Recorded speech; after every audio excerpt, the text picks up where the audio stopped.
Ladies and gentlemen, the show starts in 3, 2, 1. Tonight on the DDM Comics radio program. The latest news from the comic book industry, pull list reviews, and our picks from the long box. Don't forget our main feature. It is sure to have you huddle around your radio set all night. Stay tuned. We are the future, Charles, not them. They no longer matter. I'm sorry, this is the fun week. The humdrumby's back there. Please, no gang signs. No, throw it up, I'm kidding. Told you that. Look, kid. You and I are gonna be good friends. You just don't know it yet. Hello and welcome, comic book fans, to the episode 9 of the DDM Comics radio program. It's been a while, but we are back. I'm your host, Danny, from lovely Northern California, and Mr. D should be here. Mr. D, are you here? Mr. D is present and accounted for. Excellent, excellent. So it's been a little bit of time. We had some technical stuff going on, but that is now fucking solved. Good. Yep, we are 100%. We got quite a bit of stuff to cover. The first thing is the giveaway ended, which we sort of really sucked at promoting. But yeah, we didn't promote that for shit. But we did get an entry, so that person is the winner. It was Pete.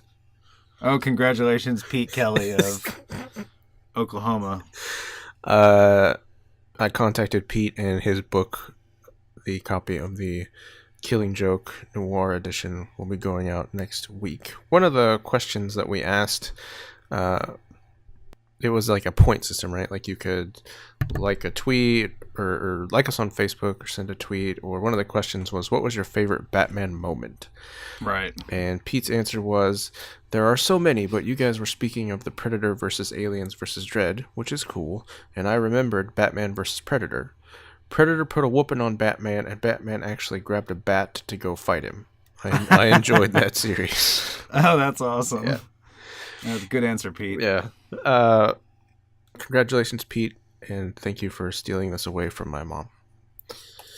All right. I think just need to talk about some news now.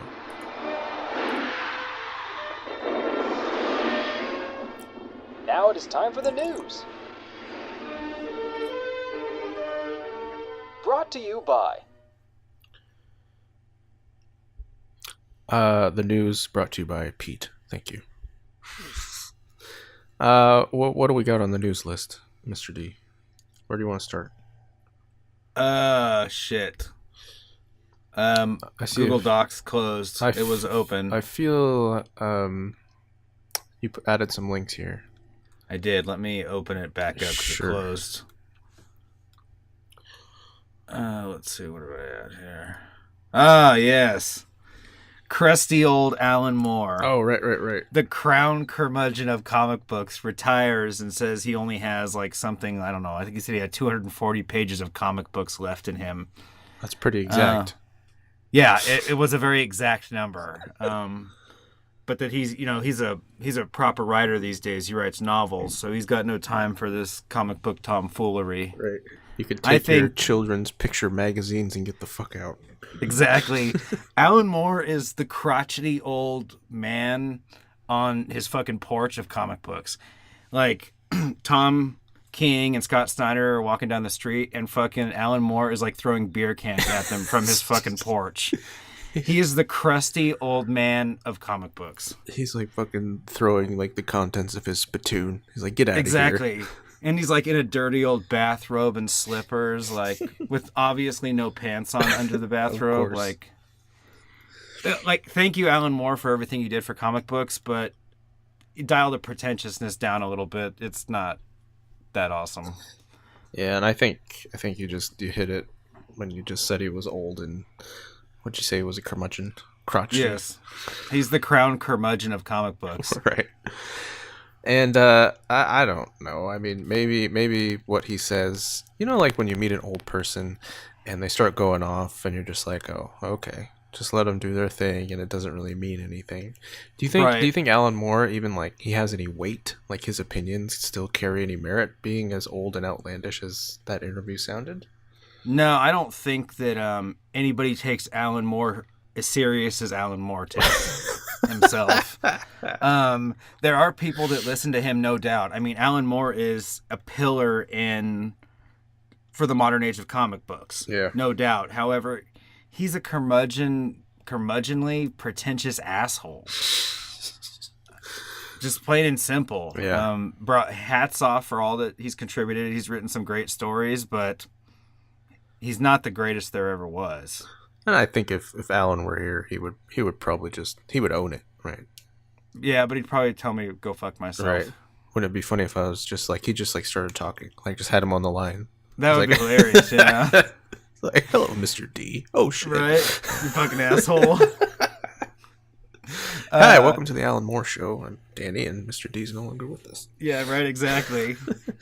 All right, let's move on to the next topic there. The next thing is Alan Moore criticized modern superhero stories as like unhealthy escapism. Alan Moore, you built your empire on superheroes, dude.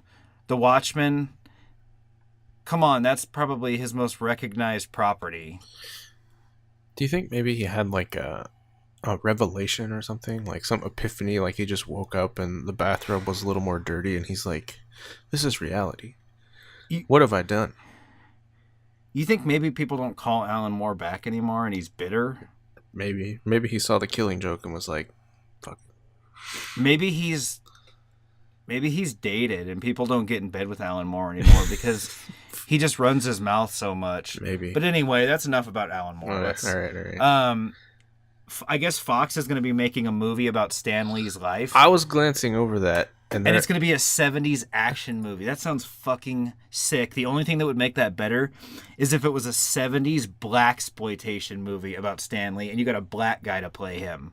A black Stan Lee with like, they said they're giving him an alter ego. Yeah, dude, but it'd be like blaxploitation. So like, I'm going to get you, sucker, or like Blackula. Kid you dig? Oh, yeah, it would be fucking awesome. Like Pam Grier. Oh, man.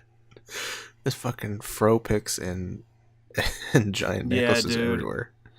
That would be funny. That would probably be better than some white dude that's obviously it's gonna be tropey and he's gonna be like some superhero. For sure. I'm a little conflicted though because it says it's coming from the producers behind Twilight E and then the upcoming Power Rangers movie, which we just watched the trailer for, and you're like, oh, because that trailer was pretty cool. Right.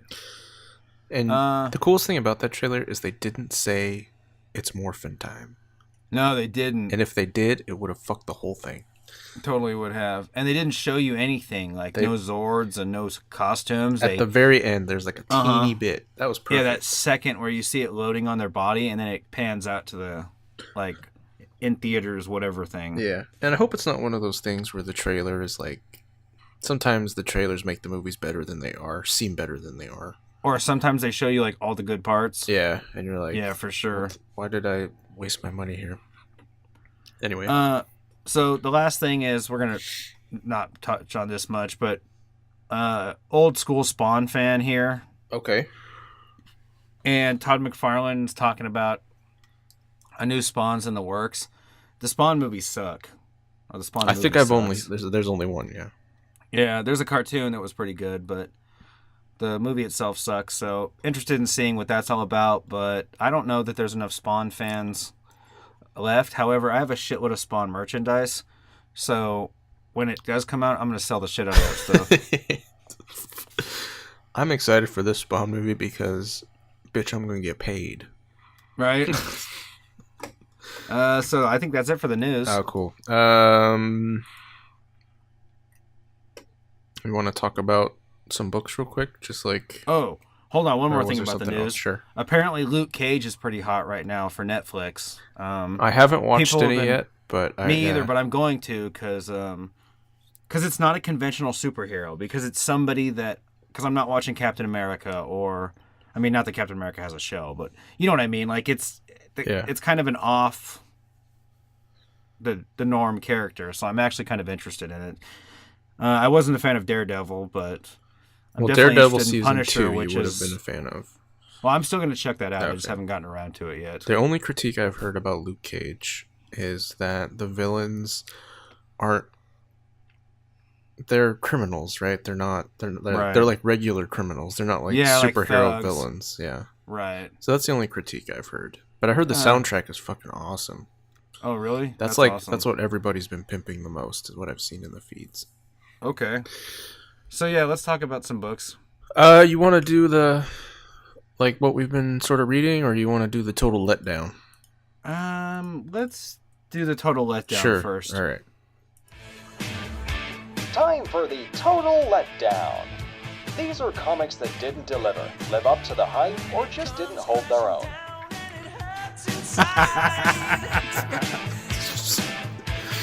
Yeah, brother. Oh, that's fucking awesome. Oh, that's the best. I was like, oh my god, as soon as that kicked on, I knew what that was. I knew. Like, it took me a while. I was like, how do I integrate this thing? You've been hanging on to that for a while, or what? Yeah, no. Yeah, well, every time I go to, like, do, like, an audio thing, I'm like, dude, I gotta get this in there, because Mr. D would totally love it.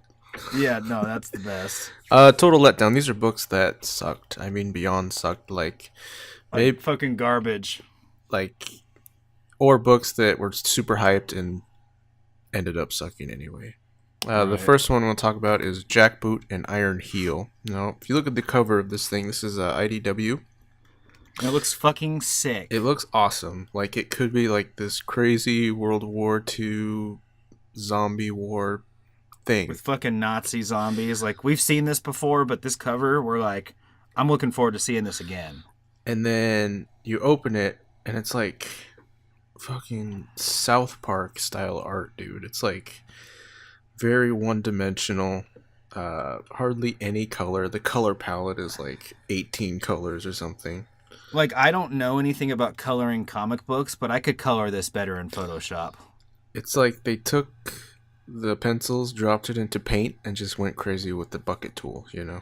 Yeah, it's like there's no texture or anything to the colors. It's as if they just literally colored in panels.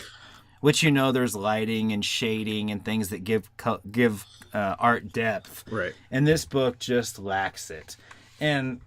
But, you know, outside of the art, the story is like the first act of a really long, shitty movie. It just builds and builds and builds. It builds and into builds, nothing.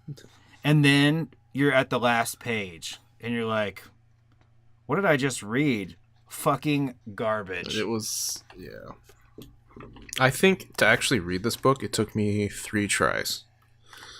Because sometimes you get like a free second, and you'll sit down with the book, and you're like, all right, I'm just going to give it a little bit. If I'm into it, I'll continue. If not, I'll just move on with my life. And this one took a while to digest. Yeah, this one, I put it down several times and picked it back up like, yuck. Well, so anyway, Jackboot and Ironheel sucks balls. I won't be getting number 2 or any other numbers. No. The second book, I think you only had the one, right? I only had, okay. Jackboot and Ironheel. So the second book that I'm going to talk about is from American Gothic Press. It's by John Clark, and it's called Thin. And this book is about a fat woman struggling with her weight. Big deal. She's a stress eater. The art is a bit unique, but the story it's just not there. I mean, it's totally predictable until you get like towards the end, and there's hardly any dialogue. I mean, there's like panels where there's just nothing happening. Like, she's just eating like half the book. Wow. And so her husband's cheating on her, and she talks with somebody who's like this doctor who does like this special weight loss reduction program, and he ends up tying her up in the basement. And she's strapped to this gurney, and the doctor's like dead, and she's screaming for help, and there's like this alien-looking creature that's, I assume, gonna pop out and suck her fat out or something. Wow. I mean, for some people it might be good, but it just seems really bad to me. It sounded terrible until you mentioned an alien might suck her fat out. And that was literally the only part of that sounded interesting, but not enough for me to want to pick that book up. Well, she's strapped to the gurney, and the doctor like is dead, and then this like parasite pops out of his chest, and it's a whole lot of plop and slurp and sploosh. So that's very much like nothing. The Thing. What's the movie The Thing?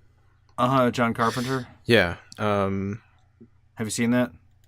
I think so, but I can't make the connection here, so maybe not.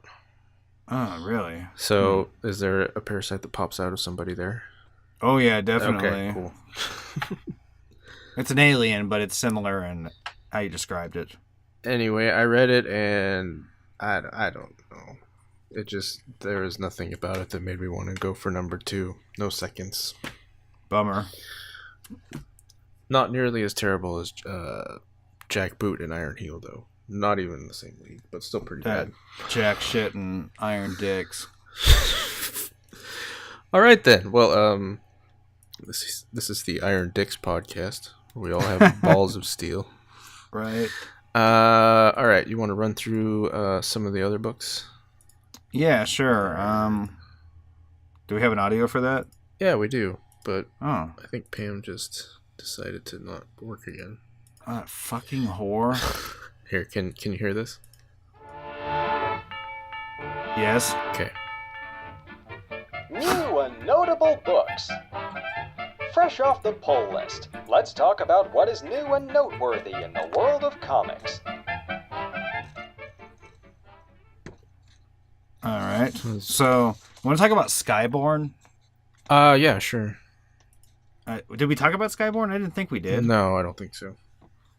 Skybourne is brought to you by Boom Studios. And it's the brainchild of one man. Mr. Frank Cho. So on the cover of Skybourne, it's kind of a cool cover. It's got like a guy running across in a suit with holding like a sword, like a medieval type sword. Not my favorite sword design, honestly, but whatever. But basically Skybourne is like a modern day fight for Excalibur, but it's like James Bond style, because these are obviously like some kind of clandestine type organizations that are fighting to get Excalibur. Is that how you would describe it? I actually went and read an interview with Frank, so I'd like to read how he describes it. Mm-hmm. The Skybourne story is something I thought of over 10 years ago. It's the story of Thomas Skybourne, an immortal tired of his everlasting life, who goes on the search for a mystic weapon, Excalibur, that could kill him. In the opening scene, Skybourne is seen falling from the sky. He jumped out of a plane without a parachute. His latest attempt at ending his life. So the name Skybourne has a double meaning. It describes his divine origin and the opening scene of the story.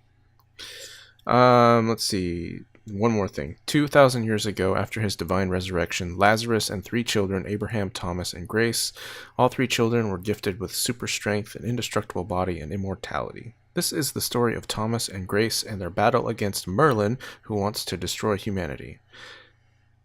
And here, the best part, the whole series is a cross between Indiana Jones and Highlander, which are both awesome. Very true. I felt that Skybourne #1 was pretty much balls to the wall from start to finish. Oh, totally. It opens up with that chick, and she's just fucking kicking ass. She's eviscerating people and fucking punching, kicking through their heads and stuff, and it's just... This is the Mitch girl. Right? The who girl? Mitch. She calls the guy Mitch, which is a man bitch, apparently. Yep, exactly. I remember. I posted something to Instagram about that. Yep, that's her. Cool. She's a fucking badass. At one point, she just puts her arm through somebody, right? Right, through their head, I think. Or maybe through their chest. Man. Something. She was badass. Yeah, dude. She was a fucking savage. And then, she gets the sword from whoever. Yeah. And then that monk shows up who fucking, easily makes her memory. And she gets, stabbed with it. Yeah. At the end, right? Right. But there's no explanation who that monk was or anything like that, but... So that... Maybe that's actually Merlin. Oh, it could be, because he does kind of look like a monk or a wizard, but... Yeah, this book is cool. It's I don't know, I like it because it's different. Yeah. And it mixes modern elements with fantasy elements, which we don't see well executed enough. Right. really. I was gonna say We see it. It's just not executed just well always most kind of of the time. sucks. Exactly. Cool. Skybourne, you should check it out. The next one I wanted to bring up was Doom Patrol. Doom Patrol was really quirky and fun, and there's this gyro that explodes in the garbage, and it's all over the map. You should certainly check it out. And there's a Jesus who apparently wears flowered shirts, a bathrobe or something, and works at some sort of hotel or in the hospitality industry. And he's like throwing bricks and asking for like some sort of divine intervention or something. He's calling out to somebody. But he's obviously some kind of hippie, strange Jesus. It was a really cool book, and I'm looking forward to it. Was really the next colorful one. and just neat. It was just fun. It I don't know. It had just enough like silly fun, but good enough writing to keep you interested and enjoying yourself from cover to cover. Right. Did you read the Black Monday Murders at all? No, and is issue 2 out for that already? Yeah, it came out like No, I still haven't read that one. I flipped through it, and I kind of don't want to. So maybe if you just want to talk about it. So, I just have a quick note about it. Black Monday Murders, it was hard to follow. It is hard to follow, but it's getting interesting. It takes the famous stock market crash and likens it to the planning of a new world order. The book is organized oddly like a book, with tables of contents and different sections all the time.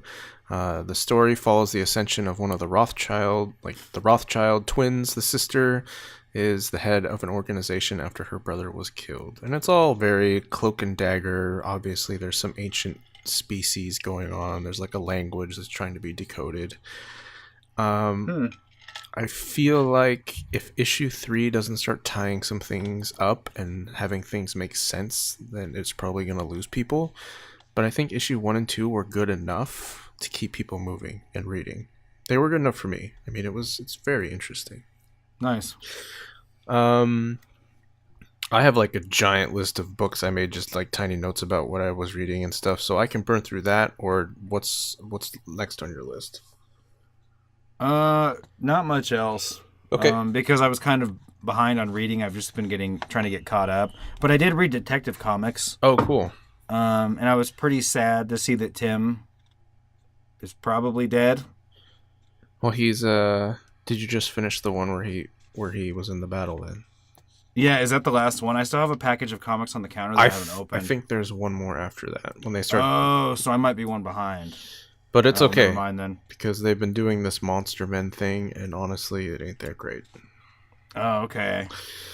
Yeah, so I just saw where I think Tim is probably dead, but you know, what is it? Stephanie, that's her name, is pretty sad, and even Batman's pretty sad. They're like embracing in one of the panels, and they keep dropping it like in all the different books. Like Nightwing mentions Tim's death all the time. Batman mentioned Tim's death a lot, and obviously Detective Comics. Right. I like how they're all like running on the same timeline, like perfectly. Yeah, it's actually kind of cool because in a lot of times, like in the Marvel universe especially, it's like if you're reading Captain America. Or the Steve Rogers Captain America, he's very heavily involved in all this like Hydra rehabilitation, taking over shit, and then you'll go and read him in Civil War, and it's like same old Cap. It's like, how can these two people exist together? It's just weird. The only other book, it's sloppy, really. Yeah, but I think at this point you've kind of accepted that's what Marvel does if you're a fan. Yeah. The only other book I wanted to give more than 2 minutes to was probably Frostbite #1 from Vertigo. I picked it up not thinking it was going to be good, and it was actually kind of nice. Ice Age, the Ice Age there's a second Ice Age happening, but it was actually induced by man, by a team of scientists. And you know in the movie Waterworld, like how dirt is a commodity. For sure. And like everybody's like seeking it out, and dirt and water, like fresh water. Well, the new commodity is heat in the Ice Age. So you pay credits at these little heat machines and they'll turn on for a while, or you buy like special heat packs and stuff like that, and that's how you stay alive, because everything is like always below freezing and you'll die. Oh wow. So everyone is trying to stay warm.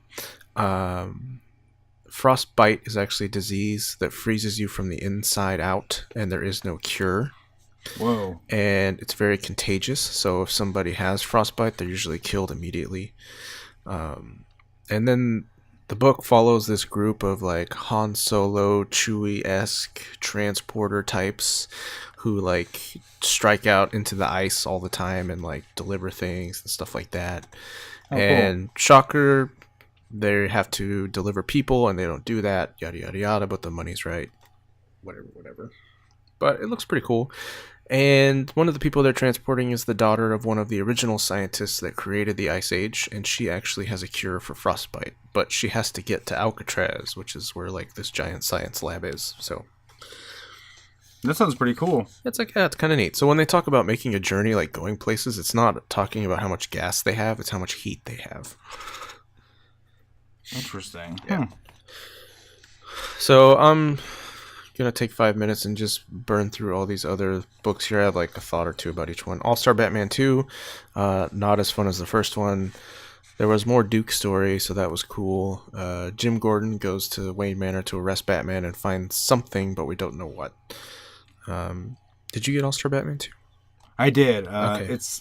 I read the latest Batman. I read Detective Comics, and I was kind of like, I don't want to read any more Batman tonight. Well, that's so. a good call. You're not missing much. I'm actually considering just dropping it. It sucked, kind of. Half of it sucked enough.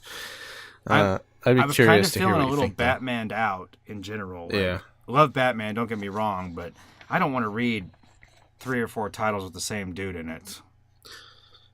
Next is Night of the Monster Men. This is a 3-series crossover that involves Nightwing, Batman, and Detective Comics. And Hugo Strange has figured out how to morph dead bodies into these gigantic monsters that are attacking Gotham. Wow. And I think it's on part 3 or 4, whichever one was last. And there might be one this week that I haven't read yet. Yeah, anyway.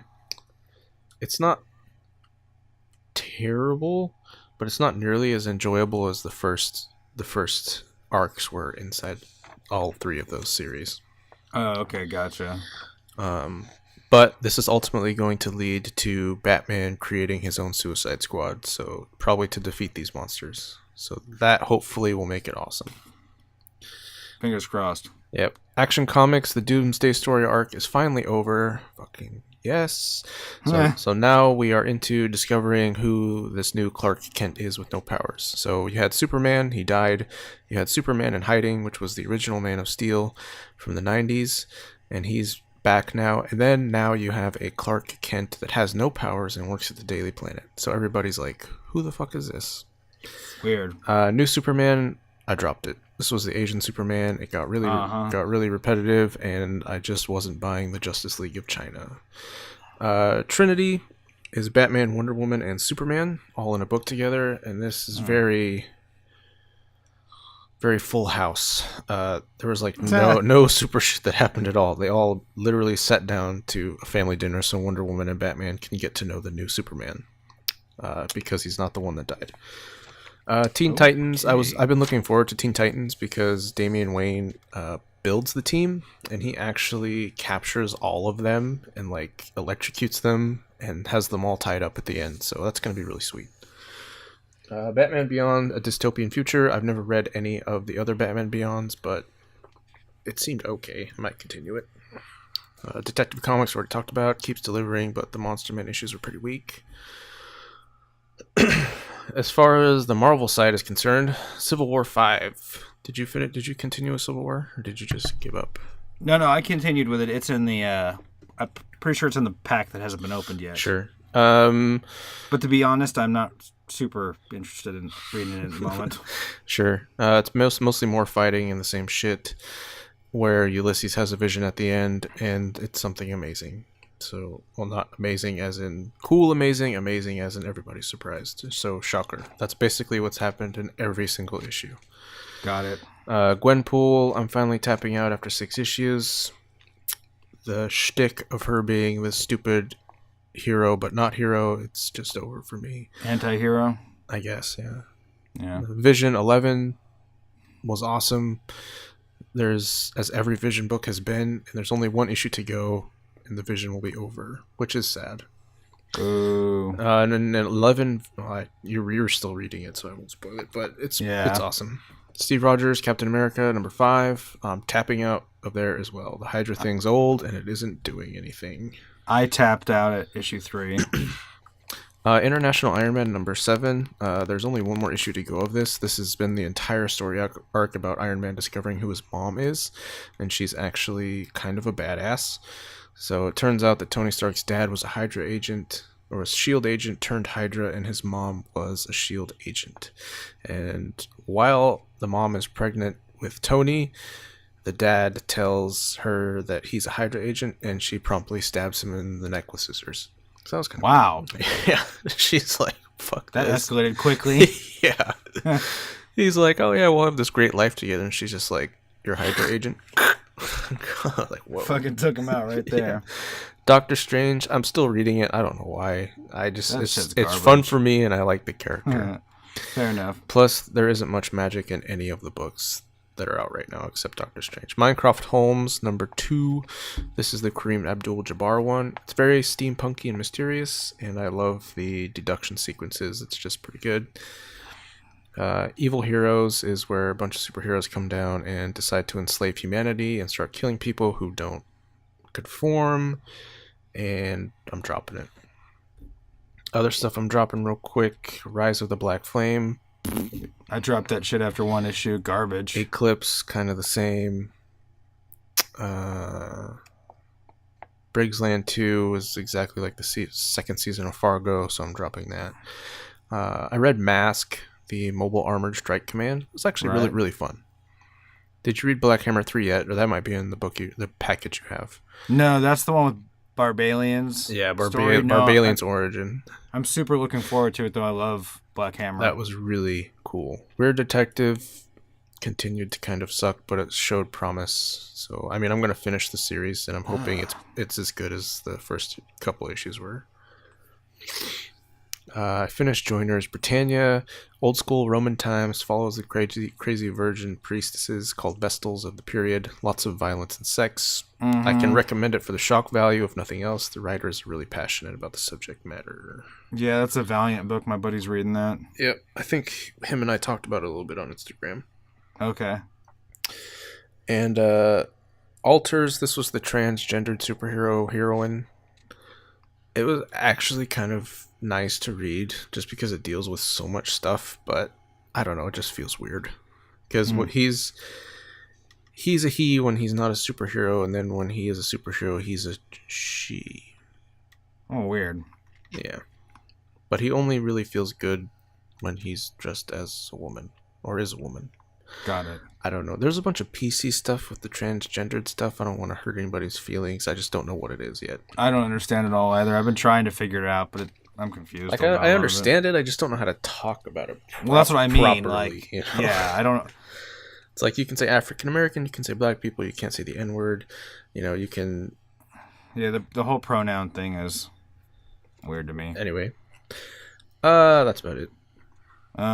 Okay. Cool. Let's see here.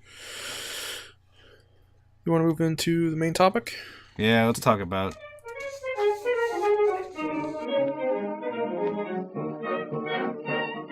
Ladies and gentlemen, it is now time for our program's main feature, made possible by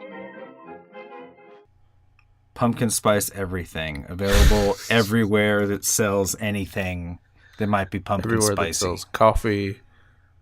Okay, pumpkin spice, awesome. Love that shit. All pumpkin spice all the time. Okay, so today we're going to talk about Devil's Due Publishing and probably its most well-known property, which is Hack Slash, right? Yes. So what do you know about Devil's Due Publishing? In my research about them, it mostly seemed like they dealt with smaller titles that were associated with like cult cartoons or movies or some outlandish shit. Like they made something, what I made a note about it here. Oh yeah, Barack the Barbarian which is a 4-part miniseries starring our president. Wow. Yeah. Yeah, when I suggested we talk about Devil's Due Publishing, I had a better idea of Devil's Due Publishing in my head than actually exists. Yeah. I don't know what company I had them confused with. When I started flipping through my books, I have like five Devil's Due books, and 2 of them are Hack Slash books.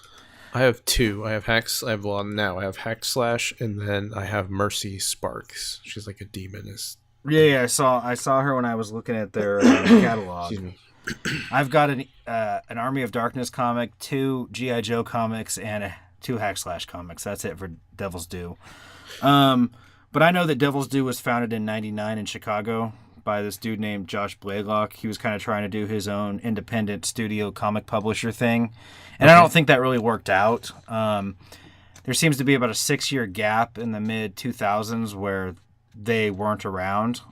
They restructured they resurfaced in I think 2012, or 2015. I'm sorry, and then they merged with First Comics.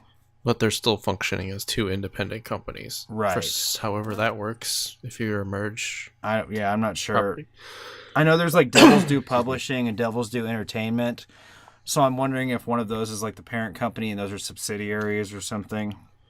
Or maybe they just merged assets and not name. Yeah, I don't know. I mean, it says that they were a commercial art studio and a small comic book publisher. So maybe like they tried the comic stuff for a while, and it just maybe was like a side arm of the business.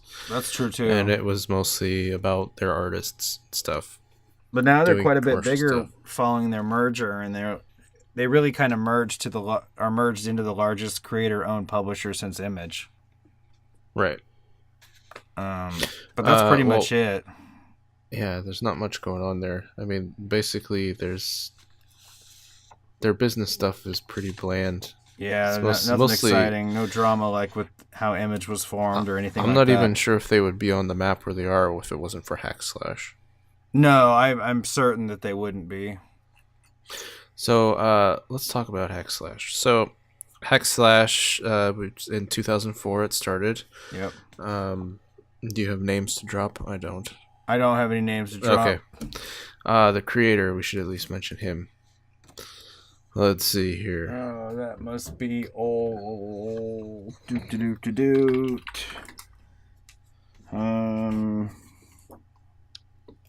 cover says Seeley. That's all it says is Seeley.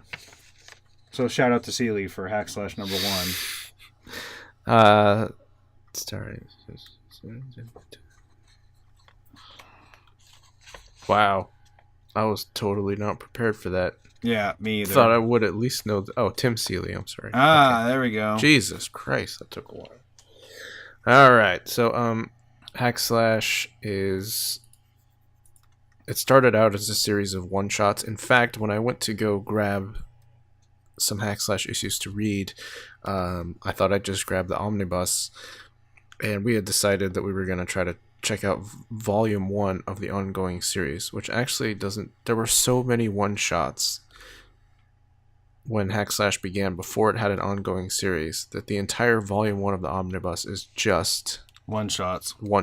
Yeah. And like teeny tiny issues or whatever. Right. So I didn't read any of that. But I did read about half... I think I read about 7 or 8 issues of the ongoing series from volume 2. I'm about halfway through this giant thick book. Okay. So I have a pretty good handle on the main character. I don't exactly understand maybe her origins, but I have a feeling they're probably all over the map. Yeah, with how many one shots there are. Yeah, that's Cassie Hack, and I don't remember her origins being explained in the main series. I'm sure one of the one shots. I've got so many digital versions of the one shots, and they're seriously yeah. Let me see. I've got a folder on my desktop. Let me look. Because in the ongoing series, like they make references to all the one shots, like a lot of the Chucky stuff that happened. Like 2 of the characters, can't remember their names. There's always this dude and this chick who are obviously together that she calls on the phone all the time, and they like give her intel. I have 26 one-shots. Yeah, there's a ton. But yeah, basically, you know, hack slash for those people who haven't checked it out. It's a couple of bad guy hunters, I guess. Slasher hunters. Yeah, and they're and there's Vlad. Dude, Vlad is he like an alien or something? No, I think he's like just a dude, like a fucking big, ugly, deformed guy who wears a gas mask, like. And he has like 2 like butcher knives as weapons. Yeah, or something. 2 cleavers. Well, because his origins are kind of explained. Like, he was raised as a butcher after he was like a butcher found him like abandoned in a garbage can. But it doesn't really talk about how like he got so ugly and shit. But I guess he says he was like deprived of oxygen or something for 20 years. That's why he has to wear that mask, because it's like too rough on him or something. Yeah. I don't remember. I just remember pieces of. And he wheezes a lot. He does, yeah. Like he's got fucking emphysema. Hack slash reads. I don't know. I keep thinking of the like softcore porn, but not for porn, for like violent comic book style, you know? Yeah, totally. I mean, there's some boobs sometimes, but there's not like hardcore sex scenes or anything. No. And I mean, there's like, sure, there's some violence, but it's not like a main focal point of some of the stuff. I mean, some issues are more violent than the others, but like Volume 1 starts off with her like getting her toes cut off. Right. Right. And she's getting tortured. Mm-hmm. And you kind of get a little introduction to the character that way. Right.